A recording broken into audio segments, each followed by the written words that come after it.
Ang mararahas na epekto ng nagbabagong klima ay unti-unti na nating nararamdaman. Kung magpapatuloy ito, kagimbal-gimbal ang mga posibleng senaryo. If we raise the temperature, maybe even just 1 degrees global temperature or 2 degrees, maraming mangyayari. Pwedeng mag-melt ang ice sheet sa Greenland, sa Antarctica, combine sea level equivalent, a sea level rise of more than 80 meters. Maraming syudad sa buong daigdig na malulunod.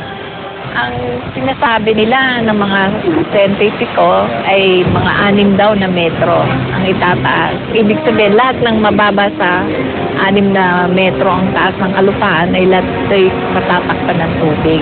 So, mga matitira dito sa atin, yung mga medyo matataas, mga burol, mga bundok.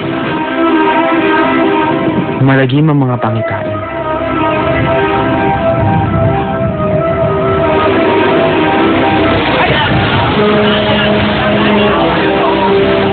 Kung titindi pa ang epekto ng nagbabagong klima, posibleng magkaroon ng agawan sa tubig, gamot o pagkain.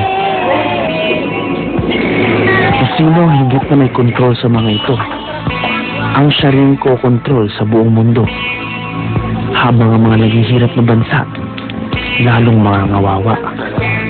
Pag pinagsama-sama mo yung impacts ng pagtaas ng level ng ating dagat, pagsak ng rice production natin, isama mo yung pagtaas ng incidence ng dengue at saka malaria, ang paglakas ng bagyo, ang senaryo na ito nakakatakot. Makababangon pa ba tayo sa bangungot ng nagbabagong klima? Ano nga ba ang dapat nating gawin? Kinakailangan gawin na ng tao ang pagbabago ng pag-produce at paggamit ng kuryente. At i-develop natin yung renewable energy resources natin tulad ng geothermal, wind, solar, at sustainable hydropower. Ang simpleng pagtitipid sa kuryente, malaki rin ang maitutulong.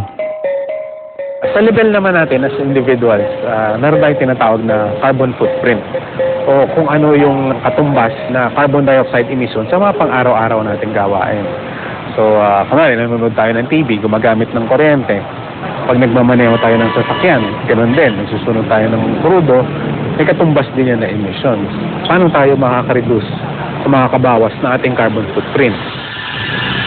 May mahalaga ring responsibilidad ang mas mauunlad na bansa. Historically kasi, ang mga industrialized nations ang pinagmulan ng mga greenhouse gases tulad ng carbon dioxide. Pero hindi nangangahulugan yon na ang developing countries like the Philippines, lalong-lalo ng China at India ay walang gagawin. Kasi mabilis din ang pagtaas ng ating emission ng carbon dioxide dahil mabilis ang pace ng ating pag-unlad. Kailangan ng global effort dito, hindi pwede magturuan. Ano masasabi niya tungkol sa mga tao na nagsasabi na hindi totoo ang global warming? Kung maniwala ka at gumawa ka ng maganda, eh para na rin tinutulungan natin yung future generation. Kesa hindi ka maniwala at dumating yung panahon huli ng lahat. Paniwalaan man natin o hindi, ang banta ng nagbabagong klima ay hindi natin pwedeng baliwalain. I would have to say as well that the planet Earth is the only entity in the universe that we know can sustain life, and at that a very intelligent life. We don't want to lose this planet Earth, otherwise maybe the Earth will just be so empty without any life on it. Tayo ang dahilan kung bakit nagkaganito ang mundo. Kaya tayo rin dapat ang magwasto nito.